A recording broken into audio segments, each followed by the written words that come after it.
Advisor, I need an exit now. There is an exit at the end of the hallway marked IPO. Wow. Lots of obstacles between me and the IPO.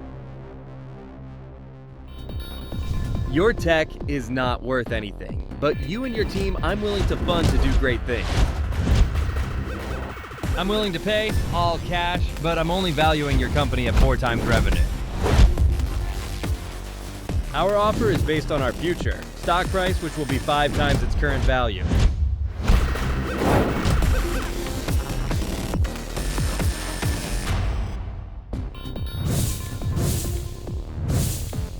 This is a fair deal, but I need you to work for me for the next 3 years.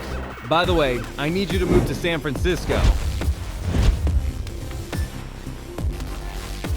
Your tech is a great fit for our product solution, and our companies will be stronger together.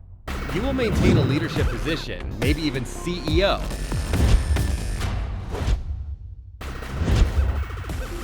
I'm doing a roll-up of companies. If I don't buy you, I'm gonna buy your closest competitor.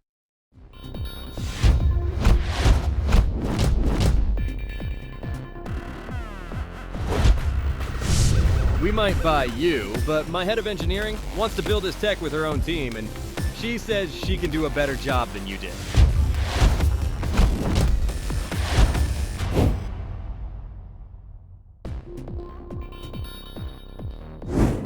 I'm gonna pitch your company to everyone, and then when we get a bid, shop it to anyone.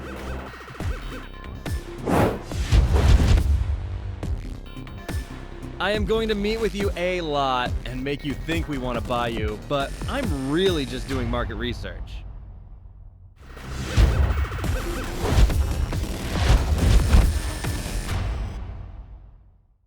I need to focus on my goals and get my company ready for IPO.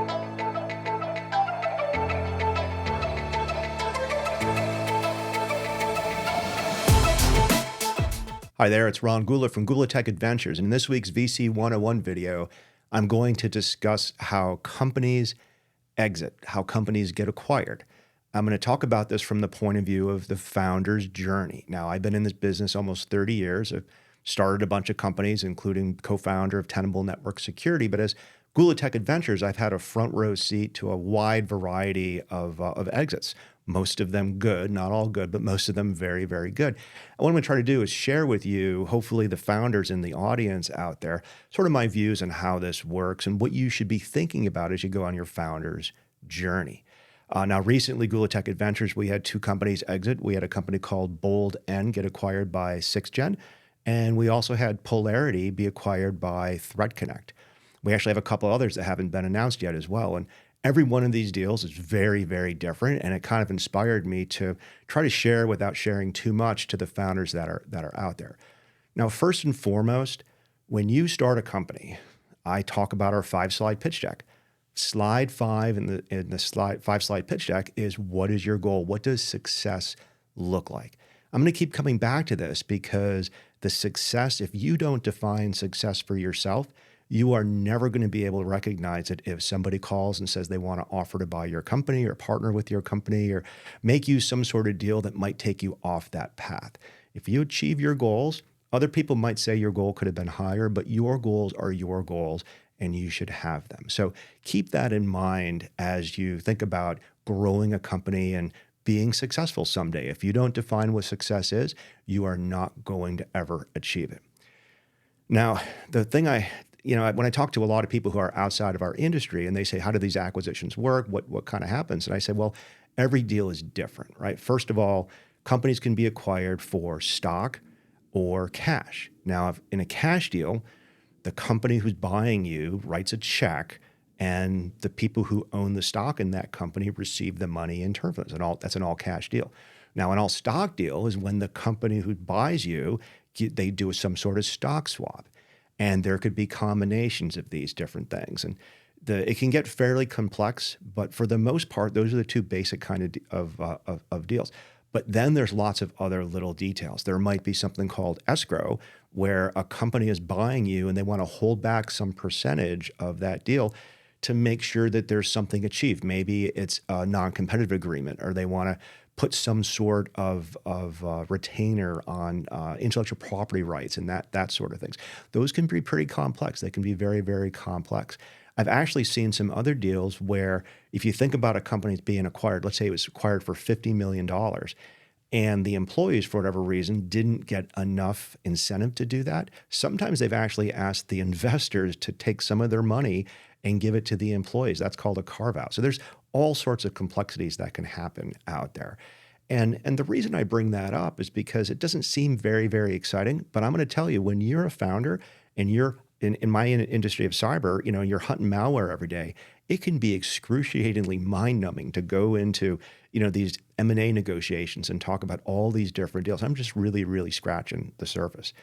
Now, the second thing is to think about is, what are the incentives to selling a company? So before we even get into like some of the big questions out there, you have to realize that if you're a first-time founder and you own, let's say 20% of the company, if you're not a millionaire, if you haven't, if you don't come from that kind of wealth, an offer for your company might put a lot of money in your pocket, might put a lot of money in your co-founder's pocket, might put a lot of money in your employees' pockets.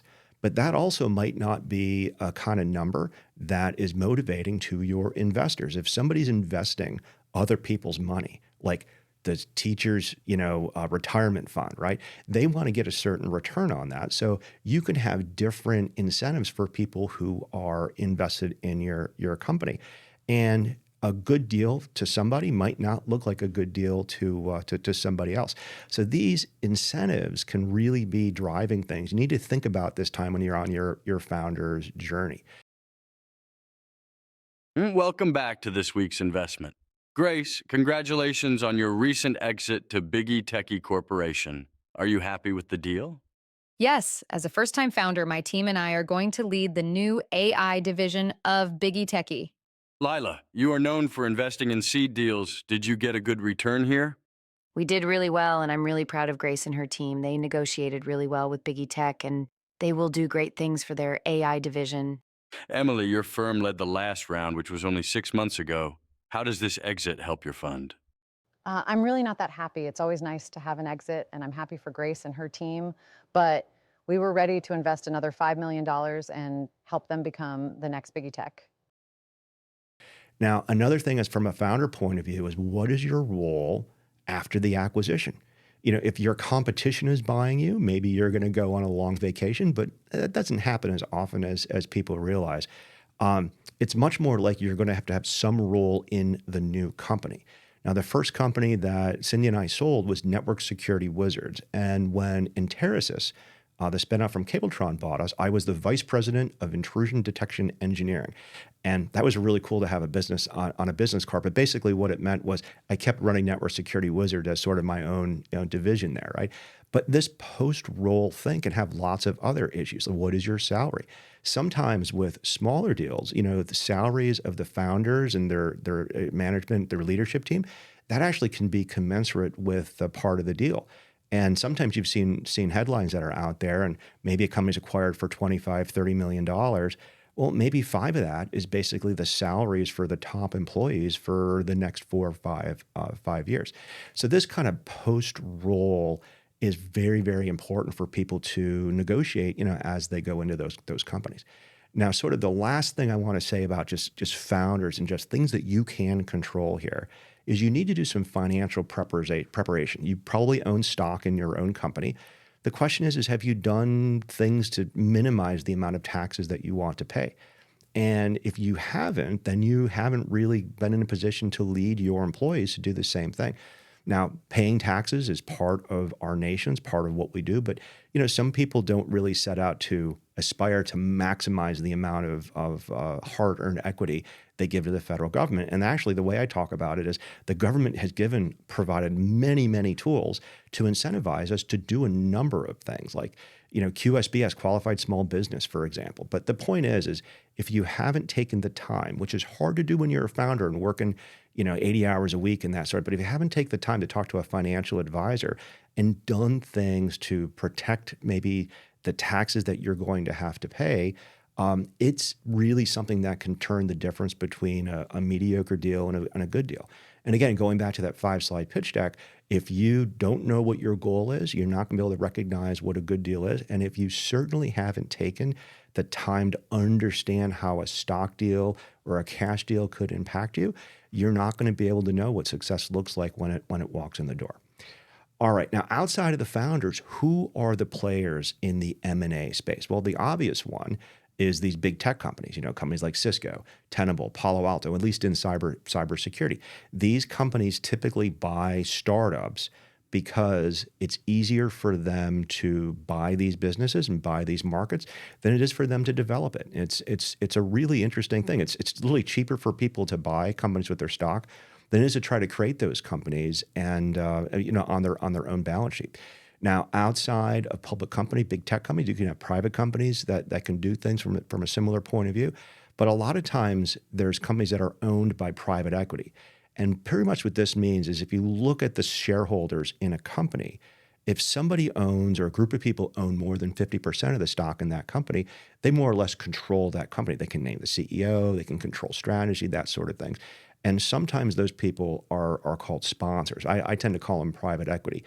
Those typical buyers are going to buy companies for their profitability. And I'll get into multiples and exits here in a minute. But those are the buyers. Now, another person who exists in this industry is the bankers. There's a wide variety of bankers in almost every industry that's out there that specialize in connecting people who want to get their companies acquired or raise money and people who want to buy these companies. And if you think about it, it's kind of like real estate, right? You might want to buy a house, you might want to sell a house, and you could try to do it on your own, but somebody who knows the market and knows the local real estate is going to be better with that. And if you're a startup and you're a founder in cyber, you've probably been to America's Growth Cap event or Piper Sandler events or different types of events where people like founders and companies they do mixers and do that. Why are they doing that? To maintain those relationships. Now, another group that's in here, believe it or not, are the public markets. And everybody says, oh, it's great to have a company go public and whatnot. But the reality is if you have the growth and scale to attract public company investors, you still have a big decision to make. Do you want to go out on the New York Stock Exchange or the NASDAQ? And if you're in a situation like that, and you've probably seen in our portfolio hunters, you've probably seen Kyle and their founder team, they've been making the rounds and they're doing the headlines about, trying to attract those kind of growth and scale of public company investors. But lastly, there's also the venture capital community. Now, one of the things I really enjoy about doing what I do at Gula Tech Adventures, I get to meet startups. I get to meet also the acquisition people of all the different big tech and private equity folks out there. It's a network. And a lot of times when you raise money from a venture capital firm, these venture capital firms, they've probably have a history of selling companies to previous companies that are out there. And that experience of who the buyer is, why a company wants to buy something like that is really, really powerful. Again, so you have the big tech, you've got private equity, you've got the public markets, you've got the bankers, and you've got the venture capital people, right? And all of those people can have different incentives for trying to help you. All right, now having said all of that, when I sat back and I looked back at all the different exits we've been involved in and all the different, mistakes or bad advice, good advice, advice that wasn't followed, I said, what are the big 5 things that founders need to know? What are these big questions that are out there? So the first question that I always tend to run into with companies is when should we do a market check? And a lot of times what they say is, I want to hire a banker and I want to see if we can fundraise or see if there's M&A appetite that's out there. And they call this a dual track sort of a process. And typically what happens is you'll have a company that's struggling. At least they perceive they're struggling. I'm just going to tell you that even the day I left at Tenable, it's a struggle, right? Everywhere you're at, the next level is harder than the previous level. It doesn't get easier, right? You have to keep performing. But a lot of times when people convince themselves and founders convince themselves that, wow, maybe this is hard, maybe the timing's for selling right now, or maybe if I should see what I could raise. They'll hire a banker and they're going to try to do a double process. You see what kind of offers they can raise as far as investing in the company, and at the same time seeing if there's M&A appetite. If you get a hit, if you get basically hits on both sides, some M&A offers and some investment offers, you can kind of triangulate those deals. and try to understand a little bit more about what you're worth. And we'll get into this in a minute. Now, personally, I'm kind of against these things. Usually when I've been involved in these kind of deals, there's usually a multiple of things have happened. Either the market has shifted and the company is starting to struggle, or the founders are kind of having some sort of crisis of is our product market fit correct, and so on. Most of the time when companies are kicking butt, they don't talk about this. So this is typically a red flag for me. Now, markets change. There's a lot of bad things can happen. Founders can pass away. I mean, there's a lot of crazy things that go on in the world of business. So you might be in a situation where you have to do something like this. But for the most part, I don't like these dual track things. So that's the first big question. The second big question is, when should you do an exit? And this is also a really hard thing to do. Again, go back to your 5-slide pitch deck. What is your goal, right? If doing an exit achieves your goal, somebody can always say you could have optimized your exit and made twice as much money for yourself and your family, whatever. But if your goal is to put 1 million endpoints to do some sort of advanced encryption to protect, the warfighter, and you've achieved that goal, and it would take you 10 years, but now you can do it in 1 year with Cisco, that's a really, really good reason to do a sell and say, hey, I want to do that because it's achieving the goal. It's not always about money. Having said that, a wise man once told me, when the market gives you money, you should think about taking it, right? So if somebody's offering to buy your company, could it be a predatory lowball deal? It could, but these things are worth evaluating, right? Now, the question is, if you get an offer like this, should you go back to my first question and do a market check, right? Should somebody come in and try to do, get a better deal? I have a hard time with this, right? Again, if you're trying to maximize what you're doing, you're shaving a point off or two, and I just think I'm not a good fan of doing that kind of stuff. Now, on the other hand, if you actually have the ability to, achieve your goal, like literally if your goal from day one was, we want to sell for $25 million, God bless you. You get a deal like that, it's 24, 23, 26, that's great. When we sold our first company, Network Security Wizards, we had numbers like that. And I constantly had people come to me and said, look, hey, if you raised $50 million, we could have got that for $200, $300 million. Well, you're still writing your own ship. There's something to be said for an early exit by a founder who can come back and do it again. And we'll talk about this in a second. Now, the third question is, what am I worth? And I'm going to tell people, don't buy into the headlines. When you see, hey, a company got acquired for $1 billion, you should really understand that 90% of the time, a whole bunch of investors made some money, and the founders. Sometimes when you don't see a deal, like a lot of times if a company gets acquired and it was a $30 million, $50 million, sometimes M&A deals below $100, they don't advertise the price. The founders actually do better in those deals, and the employees do better in those deals than these big deals, right? So don't buy into the hype of wanting to have a big exit so you can say, hey, I'm a $1 billion CEO or that kind of thing. Again, it's not about money. Is this a good fit? Is it good there? Now, having said that, 50% of the companies that get acquired out there, in general, less than $100 million exit.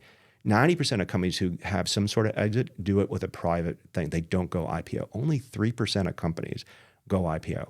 And doing this at Tenable was pretty cool. I mean, I was not there when they'd done that, but we did all the run up to being prepared to have the growth and scale to go public. The point is that if IPO is your goal, man, you really got to have the focus. You really got to get that. We'll get that into a second. Now, the question is, what are you worth? It's going to typically come down to a multiple of your yearly revenue, your ARR. Now, product multiples are going to vary based on industry. In cyber, we've tracking things 4 to 10, somewhere in there. We've seen some deals recently as high as 26x, bigger than that. A lot of times the public markets will pay up for low revenue. We're talking about companies with $1 million to $3 million of annual recurring revenue getting acquired for $100 million, right? It's $50 million, $60 million, somewhere in there, right? That happens. Now, maybe you have high growth, and that growth is going to push that multiple up, because if you're growing really, really, really fast, those public companies are all about growth. They're willing to pay up for that. But let's say you have a profitable company, but you're not growing. Like last year you did $10 million. This year you're going to do 11. Next year you're going to do 13, but you're putting $2 to $3 million in the bank every year. That's profit. a lot of times those types of companies are going to look very, very attractive to private equity firms who are more interested in cash flow. So a lot of times those companies are going to pay up for high cash companies like that, but it won't be as high of a multiple as perhaps the public markets with high growth things and so on. But that's just, again, something to keep in mind. Now, the fourth thing that I tell founders when they think about exits, the big question they're going to have is, are they building a product which is really a feature on somebody else's platform, or are they building a company? And if you think about the journey of the founder and finding your customers, we talk about things like product market fit. Do you know what your ICP is, your ideal customer profile? Well, once you figure that out, you've kind of got the product. Once you know how to turn lead into gold, right? The question is, how do you then find customers? Building a company, growing a company, scaling that company, it's a lot different than doing the complex cyber stuff in my portfolio, or like I said, turning lead into gold. And that's a different skill. Now, the more you can demonstrate that investing in your company, investing in your resources, supporting your customers, hiring a sales team, doing marketing, the more you can do that, the more you're building a company and the more you're going to be commanding market share. Well, if that market share is growing, now you've kind of got a real company on your hands. And I hate to say terms like real company, right? Every company is a real company, right? The person who walks dogs on the weekend as a private LLC, that's a real company, right? But is it the kind of company that's going to be acquired by Cisco, by Tenable, by Palo Alto? Probably not. What kind of companies like that? High-tech companies that are fast growing and doing that. Now, having said all that, if this is your first time building a company, maybe you don't want to make the mistakes of hiring a sales force, getting the marketing wrong, briefing the analyst, doing all the kind of things that are not the kind of things that have to do with just getting a product to market and supporting the customers. For first-time founders, maybe getting a simple exit so you can then learn what's going on at these bigger companies. It's exactly what happened to Cindy and I. When we sold Network Security Wizards, we went to Enterasys Network. Now, Enterasys was not the size of Cisco, but they were a public company, right? They had two-tiered channel distribution. They had two-tiered support. They had all these different types of accounting and regulation. We got to have a front row seat for all of those things. So then when we started Tenable, we knew a lot. We were really, really ready for doing that. We had Jack Hufford, that we had who co-founded Tenable with us, brought an amazing amount of that public company experience into the start of Tenable. We don't see a lot of that in startups. Most startups are started by first-time founders. And my advice for them is, look, if you have an offer to sell your company and you're going to then learn after that and you're achieving some of those big goals, maybe you should do it, right? So again, the question is, are you building a product that's a feature, or are you building a company of scale? This should be part of your goals. This should be part of your 5-slide pitch deck for how you define success. Now, the fifth and final question for these founders who are thinking about exiting their company is, what's next for you? What's next for you? Now, again, I keep going back to the Network Security Wizard story, because when I sold that, we had a 3-year agreement where my stock was vesting over 3 years. And, stock deals are kind of interesting because they can go up, they can go down. There's no control. There's no control of future market valuation. Well, in my 3rd year, the stock was basically underwater. It was like sort of an option deal. I left early. I left those stocks on the table and I started Tenable, right? Not a bad choice in my mind, but I've had a lot of friends who've made choices like that and it didn't really work out. But more importantly, the role is, what is the role for you as a founder after this acquisition? Now, a lot of the companies that I've talked about, I give the speech to every one of them. What are you going to do next? And next is going to come fast. It might seem like, hey, you have to spend 2 years, at Cisco, at Palo, at wherever. And, sometimes founders feel like that's a death sentence. And it's like, look, that's not a death sentence. You're going to learn a tremendous amount during that time. You still can be involved in the entrepreneur community. You can still be involved in the venture community. As a matter of fact, that's the kind of stuff that we've just seen over and over with successful founders. The term repeat founder is there for a reason. Repeat founders tend to be very successful. They tend to be very focused. They tend to be very easy to understand the risks of what they're doing next. So an exit is more than the financial transaction, right? If you're a founder, you have a lot of other things to think about. What is your reputation? What are you going to do after this deal? Are you going to go into government? Are you going to go into venture capital? All of these things should be considered for when you're doing that exit. These are intangible things. And it's not just for you. what about your team? What about your co-founders, right? Do you have a chief technology officer? Do you have a head of engineering? Do you have a head of marketing? What are they going to do in this new organization, and where are they going to be at? This is leadership. This is a good thing for founders to know when they are looking at exits. And even sometimes, look, markets change and we don't get the valuations we want. That's a tough pill to swallow. It happens. But if you're still a second-time founder, man, that's something nobody can ever take away from you. And that's worth a lot, especially if you do the next time, you don't make the mistakes you made the first time. All right, so that was me talking for about 25 minutes on exits. I probably could have talked probably about 10 times longer than this sort of thing, right? Why am I sharing this? We want people to be successful, right? If we're going to defend the country in cyberspace from Russia and China, we need more technology. We need more people to take their technology in cyber and do this. And I have a lot of friends who do this in healthcare, they do this in finance, and they just think our quality of life in the country is going to get better the more innovation we have. Now, if you're in cyber and you're reaching out to Gula Tech Adventures, best way is to hit us up, investor@gula.tech, or hit me up on LinkedIn. We give a lot of feedback to stuff, even if it's a little bit competitive. We want to be a little bit in the market and see where it's at. Check out our portfolio if you're worried about overlap and things like that. But for the most part, there's so much innovation out there. Every product is really interesting, and we want to take a look at that. Once again, I'm Ron Gula. I hope you enjoyed this video. If you got us any feedback, drop me a note on LinkedIn or here on YouTube.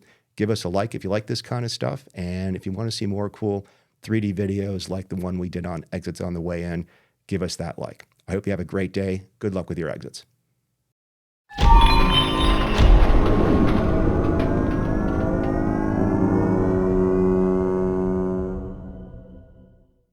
Advisor, I need an exit now.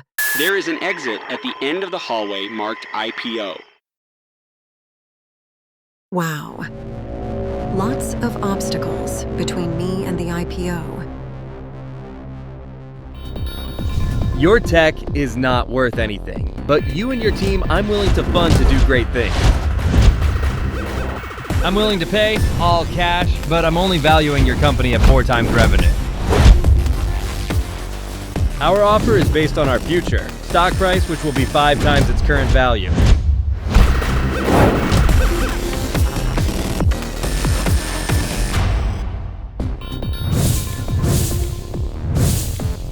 This is a fair deal, but I need you to work for me for the next 3 years. By the way, I need you to move to San Francisco. Your tech is a great fit for our product solution, and our companies will be stronger together. You will maintain a leadership position, maybe even CEO.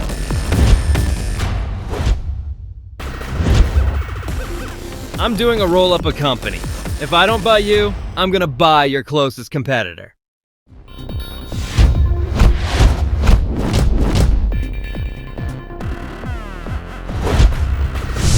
We might buy you, but my head of engineering wants to build his tech with her own team, and she says she can do a better job than you did.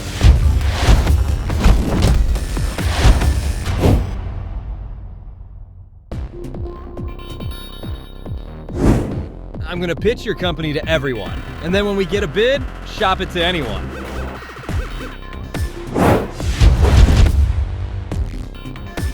I am going to meet with you a lot and make you think we want to buy you, but I'm really just doing market research.